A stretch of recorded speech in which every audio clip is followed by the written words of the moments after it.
10:17 with Bob and Brian. It's our MACC Fund Radiothon. All brought to you by Window Nation. This hour is brought to you by Lakeside International Trucks. The painting by Christopher. Phone number, if you want to bid on things, 414-978-9500. This is getting to be a tradition in itself right here. An interview like no other. I hope. Ladies and gentlemen, welcome back to the program. He joins us every year. Andy North. Good morning, Andy. How are you? And gentlemen, yeah, all's great. Good to have you back. Oh, we got a little Masters music in the background. Aren't you guys solid? It kind of sets the mood, Andy. Now, you're not allowed to bring your phone on the course, right?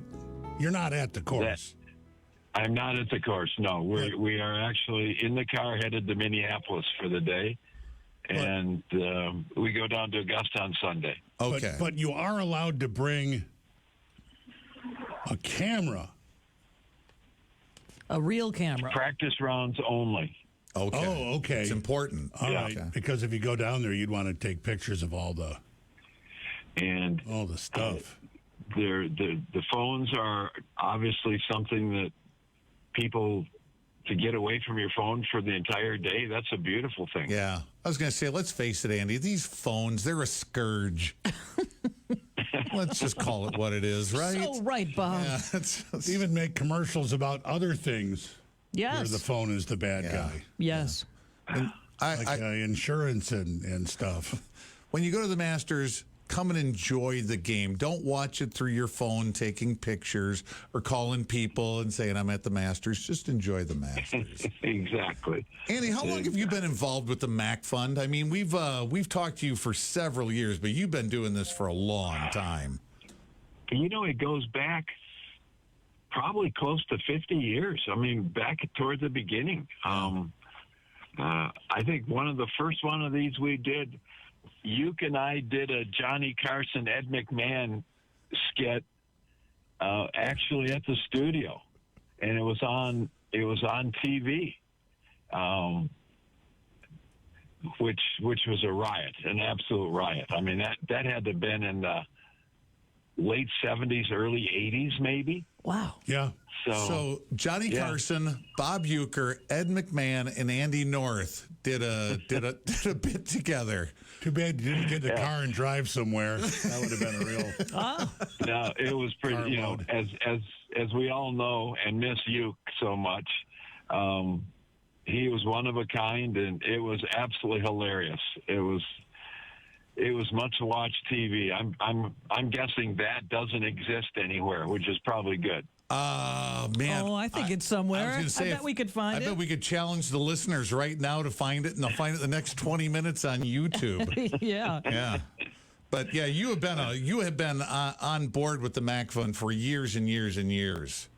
And you always thank us for our help, but you know, we should really be thanking you for all your years with the MACC Fund. Well, it's a pretty easy organization to get behind. They've had great leadership over the years. They've done so many wonderful things for kids, and the amount of money the MACC Fund has raised is astonishing, and it's made a difference in a lot of people's lives, and that's the bottom line. Yeah. Talking about fantasies and, you know, doing that Uecker and Johnny Carson thing, if you could put together the ultimate foursome for you to play with, who would be in that foursome, Andy? Oh, gosh, I think it depends if it wants to be semi-serious or you know, I think you could put a lot of different groups together. Let's make it 3 serious golfers and 1 guy for comic relief. Oh. Well, I think, you know, Arnold and Jack were my heroes growing up, and my dad was a good player. That would be a pretty good group. He would have enjoyed that very much. By the way, I tried to look up Uke, Johnny, Ed, and Andy North, and it took me to ukulele lessons. Oh, there you go. Yeah, there you go. What's the best golf? It was actually just Uke and I, but it was a takeoff on Carson's show. I see. Okay. What's the best golf tip you ever got, Andy? Oh my gosh, I think probably goes back to the beginning where if you put the time in and you work at it, there's a chance you can get better. A chance. It's not one swing thought or anything like that. It's just that if you're willing to dig it out of the dirt, you probably got a chance to be decent. Have you had a hole-in-one yourself, or have you witnessed a hole-in-one? I've had a few of them over the years. A few. Whoa! Put a number. Put a number on that, Andy. What's a few? It's like a dozen. Because I'm a new golfer, and I took the hole-in-one package, so I've got a club fitting left, and then I'm going to go do the hole-in-one. So you've got 12. That's great. If you're aiming at it, it ought to go in once in a while, shouldn't it? I keep telling myself. But the joke in golf is stand by the pin when somebody's hitting. It won't come. Safe. Yeah, it won't come near you. That's so. That's a pretty good. That's probably, if you're aiming at it, usually doesn't go where you're aiming. So why? No, Why doesn't it go where you're aiming?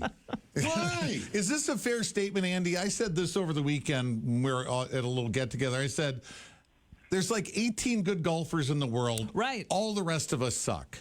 Is that the mystery of mastery? Yeah. Well, there's an awful lot of good players. You start looking at these junior events and college events and that stuff. There's a ton of really, really good players out there. But when you start looking at the Nicholses and Palmers and Woods and Schefflers and McElroys, that group there, that's a special group. With places like Arizona and Florida and California always are like golf destinations. Slowly, Wisconsin is becoming a golf destination. Am I wrong, Andy? Oh, you are absolutely correct. No, and it has been for years. Golf in the Midwest has been special. And I think it changed dramatically 30 years ago or so when we got the first major in Wisconsin up at Kohler. And I think that's brought the attention of the golf world to Wisconsin, but it's always been that way. You start looking at golfers per capita, rounds per golfer, those numbers are always super high in Wisconsin and Iowa and Michigan, upper Midwest. Golf is always changing, but they're going back to with ball technology and rolling it back. Are you okay with that? I am. I think that there's a reason they don't use metal bats in baseball. Unfortunately, our technology has gone to that in golf, and I think there won't be any golf courses that challenge these players if we don't slow the ball down some. Technology has been a huge difference in how the game has been played over the last 30, 40 years, and when you start looking at the distances back in my time, if you hit a 270, 275, you were long. Now that's laughable. The guys are hitting it 100 yards further than that. How far were you hitting it when you were hitting the ball better than ever back when you were playing, Andy? Back, I averaged in the 263 to 266. So if you'd have range. played with somebody that could hit it over 300 yards routinely off the tee, would you have just been in awe all day long? Oh yeah, absolutely. Yeah. I mean, the longest player in that period of time was about 280. So you're looking at 50 yards difference. What would be the problem if they just standardized the equipment? Said this is it. This is what golf is. These things. Well, we try to do that through the rules of golf, but each manufacturer will want to do what tweak what they can to get an edge or an advantage. The equipment is fairly standardized, but within that, there's a lot of things you can do to finding ways around the rules. Yeah, but I don't want to hit with the same club Ben Hogan hit with either, because but why not? I'm bad enough with the great technology. Compare yourself to Ben Hogan and say, "Well, Ben Hogan did this with these clubs, and here's what I do." Yeah, it's I don't think change is ever it's not bad. It's just that Sometimes you have to control how far it goes. We're playing a sport outdoors on a field that you can't just expand that field 30% or 40%. I think that's the problem, and you're trying to, golf courses don't have the property to add 100 yards or 200 yards or 500 yards or 1,000 yards. Well, right, which so that all need. stays the same, It's like they haven't changed the size of a football field over the years because players have gotten bigger or faster. No, but in baseball, they don't let you use a metal bat because every single guy would hit it out of the park. Just think how football would change if you could put a pine tree in their way. Like on a golf course. Big holes. Some big holes filled with sand. All that stuff. That'd be awesome. Rules and equipment, you say, well, this is what this sport is, and you keep it. Yeah, go down 16 yards and go to the sidelines and make sure you miss the creek that's over there. Yeah, that would make it more interesting. I've also always thought that'd be pretty neat to take a NFL game and have them play one quarter on Thursday, one on Friday, one on Saturday, and one on Sunday. Hey, really, like we do. Yeah, I mean, your body's different every day. Can you be consistent as a quarterback 4 days in a row? Yeah. Or I don't know. Not to mention the conditions of the field itself, the course. Exactly. All of that. Exactly. Andy, I've got a question from a texter of ours. He asked, you putted with your hands very low and using a small putter. How did that start and why? Oh, actually, I was not a very good putter in high school and first year in college. I couldn't control the speed very well, and I tried a lot of different things. I mean, I putted cross-handed back in high school, back when no one did that. I was a mess on the greens, and I was experimenting, and one day choked down on the putter I had, and all of a sudden the speed was better, and I started being more consistent, and it's worked out well. So it's a trial and error thing for you.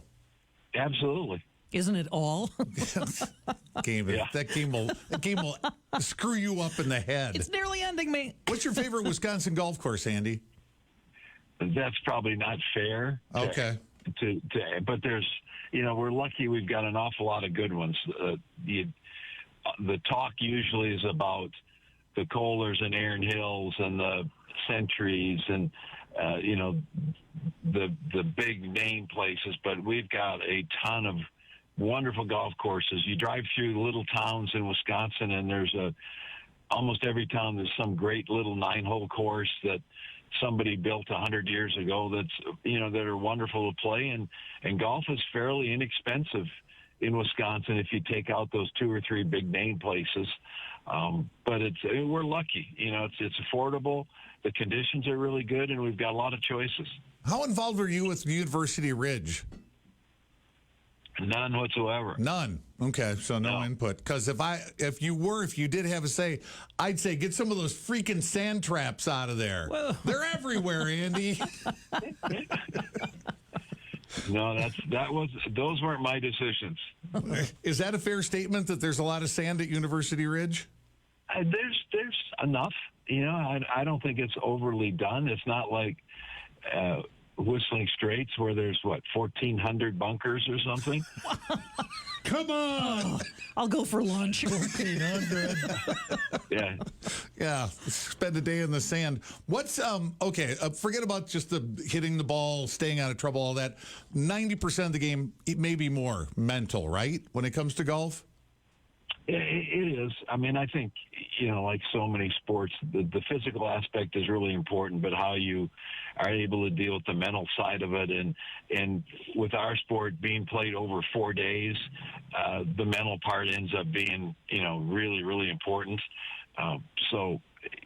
It's, there's been a lot of yogi-isms that, it's half physical and 90% mental or something, some of those things. But no, it's amazing when you get your mind right how it works better. What do you do to clean your brains out when you're not working right? Right. Oh gosh. I mean, it's been so long. It's been since long where I had to do it where it meant something. I think just, routines are really important. Your pre-shot, what you go through, get yourself in your little peaceful, period of time, and then hit your shot. Because if you look at a round of golf, it doesn't take but 4 or 5 minutes to hit all the shots. It's all the time in between, and how you can keep your mind quiet during those times are important. Mind quiet. Boy. Beer? Interesting. Does beer work? Yeah. You can't have a beer on the course when you're playing in a tournament, can you, Andy? I wouldn't think that would be a great idea. All right. I'm taking notes. That's because you play with good players. Yeah. We talked about all the technology that, these guys are the courses, we can't make them bigger. Is there a piece of technology that you're excited about that's going on out there?